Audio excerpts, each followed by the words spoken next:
Remember, if someone tells you to stay away from a lake, there's probably a reason.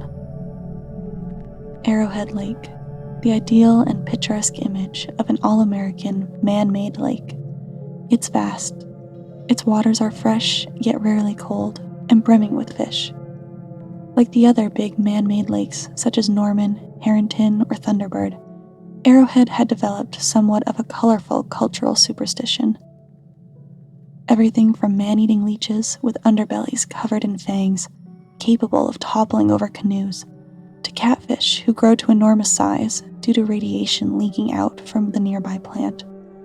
Then there's the ghosts, the bargain bin Bigfoot ripoff, and the occasional flying saucer.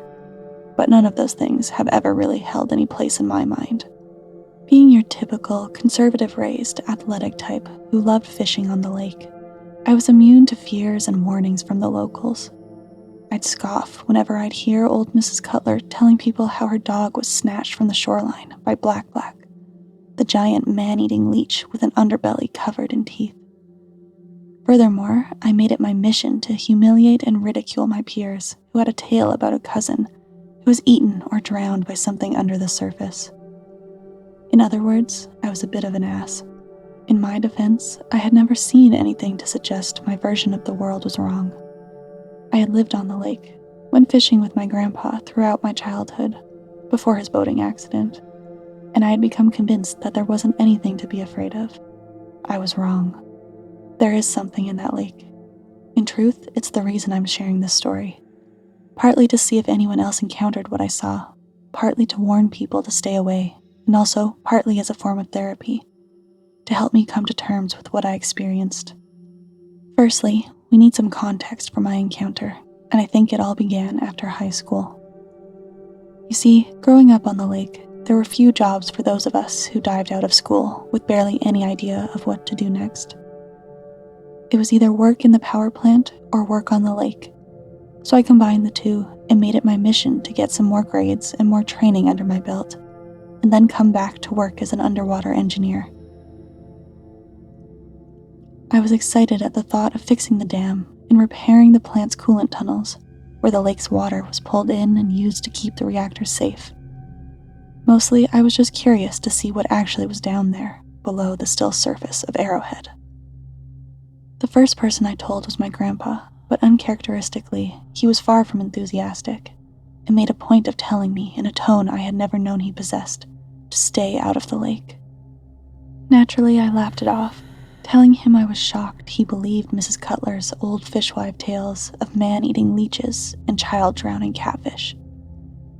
He rolled his sleeves and began to show me various scars from the fish he encountered on the lake and elsewhere, but one said he never spoke of, a peculiar arrangement of deep cuts running up his arm. I asked him how he got them. His face went pale. He told me that unlike the others, these wounds weren't from catfish, gars, alligators, or eels, but rather from his boating accident. Never before had he discussed what actually happened that day out on the lake, and he still refused to tell me much. Instead, he diverted the conversation back to the lake's folklore tales. He told me of the Arrowhead 3, a group of divers in the 80s who went down to fix something on the dam and never came back. It was a story I was familiar with. 5 went down, only 2 of them came back up, and the other 3 vanished without a trace. They were ruled as accidental drownings caused by malfunctioning equipment. They didn't find their bodies, though, and so they too became part of the lake lore of Arrowhead. My response to this was to do a childish, "Ooh, scary," something my grandfather didn't take kindly to. He snapped at me and exclaimed that he knew the lads who survived. One of them was found swinging, the other drank himself to death. Grandpa asserted that one night, when he was sat in the company of the man, drowning his liver in beer and whiskey chasers, the man told him what he remembered. He spoke of dark serpents, things emerging out of thin air and snatching them one by one, dragging them into the unknown. When I laughed this off and said aloud, I didn't expect my grandpa, a weather-beaten old fisherman and an ex-naval officer, to be so superstitious. His face became a scowl and his gruff voice spoke to me. "Them's bad waters. I've seen things I wish I hadn't. Things that would strike you dead of fright. You young'uns, Think you know the world. Think you've seen it from behind your screens, but you haven't. Stay out of them waters, and especially keep away from that plant, Grandpa commanded. Sadly, that was one of the last things I remember of him, as whilst I went out of state for training, he passed away. Still, I thought the best way to honor him and his memory would be to totally disregard his warnings and worries, and to get to work on the lake as soon as I was qualified. So once the training was completed, I returned home, got a job with the power plant as an engineer, and since I was one of a handful of people qualified for underwater repair jobs, I became somewhat invaluable. I mean, the jobs weren't flying in, and in some ways that was reassuring. I mean, no one wants to be working at a power plant that regularly has power failures or structural damage. However, I couldn't help feeling I had wasted some of my time training for underwater repair, when most of the time I was just sorting out maintenance and basic repairs around the plant. Perhaps some sadistic god out there sensed my disappointment in not being given a chance to dive, because out of the blue, one of the higher-ups approached me and asked if I'd be willing to help sort out a problem. According to him, one of the 2 cooling tunnels had stopped working properly. The consensus was that there may have been damage to the tunnel, and it had partially collapsed, but the higher-ups wanted to assess the damage first, and then if it was a simple unclogging or a relatively straightforward repair, we'd get to fixing it. So me and another guy suited up for a dive. Eddie, the guy joining me, was a sweet guy, always eagerly trying to reassure me since this was my first proper dive. On a little motorized raft, we made our way to the area just above the underwater tunnels. There, we disembarked and slipped off from the security of a small raft and sank into the water. Being that he was a bit older than me, he made a point, prior to us entering the water, of saying to just stick with him. He told me that it gets quite murky down there, and add in the fact that it was nighttime, and it was a recipe for your mind to play tricks. He wasn't wrong either, because I remember feeling an overwhelming dread after only a few minutes into the dive. The kind of dread one feels when you feel like you're being watched, or when you're alone in the house and think you hear someone. Irrational dread, that's what I told myself, just my body reacting to the fact that I could barely see anything in front of my face. So on I swam, trying my best to ignore the anxiety rising in me and focus on the task at hand. Soon though, my mind was back to observing my surroundings in an over-vigilant manner. I remember the water getting warmer the deeper we swam, and it got more and more cloudy as we descended. Though it was dark and murky, my torch occasionally caught glimpses of catfish that were large enough to make me feel even more uncomfortable. But I tried to keep my nerve. Plenty of food, warmth, and depth. What fish wouldn't thrive in such conditions, I told myself. Besides, I never saw a catfish that I could honestly say was capable of man-eating or drowning me, and that was somewhat reassuring. Then suddenly, they scattered, all of them, the big ones and the small, thrashing their way past me and Eddie as they shot out from their hiding places. That should have been the only warning we needed, but we foolishly thought we had disturbed them. How are we to know that we were about to come face to face with the truth? We were at the cooling tunnels when things took a turn. Eddie went about looking at the one on the right, shining torch into it, whilst I inspected the left. My one appeared to be working fine, sucking in water, churning it up in the power plant basin, where presumably it spat it back out on the other side. In the short time it took for me to inspect the tunnel, something happened. Having looked away for just a moment, I was shocked when I turned to find Eddie had vanished. Frantically, I spun my head around, but there was no sign of him. Not a trace of Eddie existed in the gloom. If it had been a joke or he was messing with me, I would have at least expected to have seen some debris kicked up from his frantic swimming as he dived out of my line of sight. And yet, there was nothing. I paused for a time, waiting for him to suddenly jump out of the opaque surroundings and scare the life out of me. That would have been a welcome terror, but fate was not kind, and Eddie did not reappear or reveal himself. Truthfully, my heart began pounding a little faster the minute I saw he was gone. For in the isolation, all I could think of was my grandpa's words, "Them be bad waters." They repeated and repeated, thundering through my head, almost as fast as my heart thundered in my chest. It was in those moments of fear I spotted it. the faint yellow glow shining below and drifting deeper and deeper. Eddie. It was his torch I could see in the mist below. He must have been playing a prank on me after all. Or maybe he dropped his welding tool. Relief washed over me, and I swam down to meet him, but as I kicked frantically, my eyes began to see more clearly.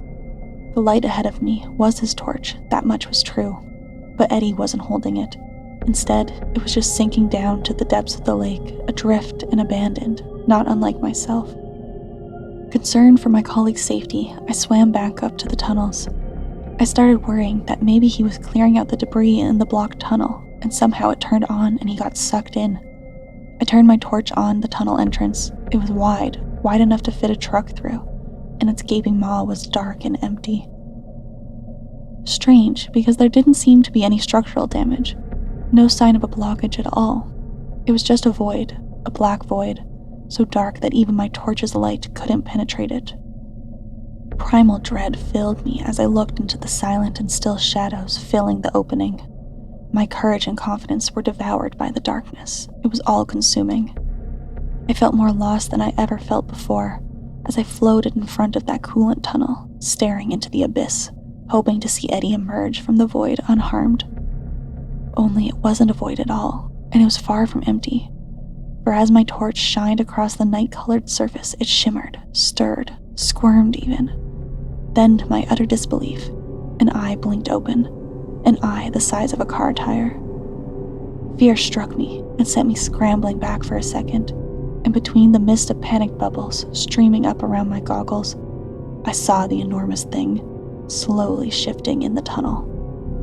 Great, thick, black-backed tentacles unfolded around the large phosphorus eye, with each limb displaying red rings of light that pulsed and moved across the dark skin of the beast, growing ever quicker in their motion as the glowing blue eye focused its horizontal slit-shaped pupil on me.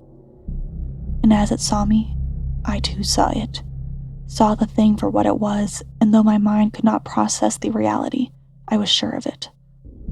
The thing in the tunnel, the blockage, was an enormous cephalopod, a giant octopus, a kraken of monstrous dimensions, a creature clever enough to conceal itself as the shadow inside a tunnel and evade the sights of a bustling lakeside community. It was evident from this and from its appearance that the creature was far from ordinary. Beneath each black tendril, running under it, were fangs and toothy hooks, which retracted and extended in and out of red flesh. These appendages clasped the exterior and the rim of the tunnel, slithering outwards in a serpentine manner. I froze in place, and my mind raced back to the wounds upon my grandfather's arms, the strange tooth patterns running up his sleeves that could have been caused by such an appendage. Then worse still, I came to understand those fishwife tales of Blackback, the leech with its underbelly of fangs. The stories I had dismissed in my arrogance were true. Only it wasn't a man-eating leech. It was a tentacle, one of many tentacles, that were about to reach out and snatch me as they had done the Arrowhead 3. I knew what was about to happen and swam for my life, rushing to the surface as hard as I could. I looked back down to see if the thing was giving chase or following, but it wasn't. There was nothing beneath me or around me, just total absence. My mind immediately realized it was still there, hidden, camouflaged, and around the time it took for me to realize that, it was too late. A toothy tentacle emerged from the gloom, shifting from the grimy green murky color of the water around me as it grasped hold of my back. I fumbled and wrestled, desperately trying to wriggle free, but it was no use, as more and more of the tentacles reached around me and their hooks piercing my suit and skin. I screamed and cried out, but beneath the water, my voice was silenced. Then it pulled me in close, towards what can only be described as a pit of tusks and gnashing jaws stuffed with broken fangs. It was the mouth of hell, an inescapable grinder acting on total impulse and instinct, just desperate to crush, skewer, and maul me into shreds. Before it could devour me, like I presumed it had devoured Eddie, I remembered. I was far from unarmed, and in a frantic motion, I scrambled for my welding tool and turned it on. White and blue punctured and burned into one of the tentacles holding me, and instantly it untangled away from me. Like a torpedo, it shot back, recoiling into opaque walls around me. disappearing once more as its chromatophore shifted and made it invisible to my eyes. I knew it was still there, and so without a moment of hesitation, I began swimming for the surface, sure that the nightmarish amorphous thing was right behind my every kick. Desperate to survive, I unclipped my harness and let the oxygen tank sink below me, trying to remove as much weight from me as I possibly could. And the moment I let it go, I saw it. A vast black writhing nest of tooth-covered appendages grasped hold of the tank and dragged it into the depths below. With one final surge of adrenaline, I thrashed my way back to the surface and onto the boat. Let me tell you, it didn't make me feel any safer, being on that tiny raft, knowing that beneath me, there was a monster-sized octopus, more than capable of dragging me and the boat down into its sunken nether realm. And even after speeding the boat onto the shoreline, I couldn't expel the imagined images of that thing clambering ashore to get me. I told the higher-ups what I saw and explained what I believed had happened to Eddie, but as you can imagine, no one believed me. Eddie became just another tragic event on the lake, an oxygen tank malfunction which killed him, a conclusion that the authorities reached without an autopsy or even a body. The wounding I had suffered, nothing more than self-inflicted, according to the power plant's first aider, a side effect of nitrogen narcosis. I quit and stopped going out fishing in my spare time, but I continued to warn people, to tell them of what I saw in the lake. Just as I had been skeptical of the tales of Blackback, the man-eating leech, now others were skeptical of my tale of an old one-sized octopus living in the coolant tunnels of the power plant. I've had experts and Facebook critics alike telling me how there are no freshwater octopuses, that it's impossible for them to get to the size I described, and to them, I have this to say. As my grandpa told me, Lake Arrowhead is bad water, and should they dive beneath its surface, with the same skepticism as I had, they will be met with the truth. There is something in that lake. I don't know how or why, or what it is exactly, but it is there, and it is hungry. Thank you for listening to this story. I hope you enjoyed it. If you have a story you'd like to share, send it to story@mrsnightmare.com. Thank you.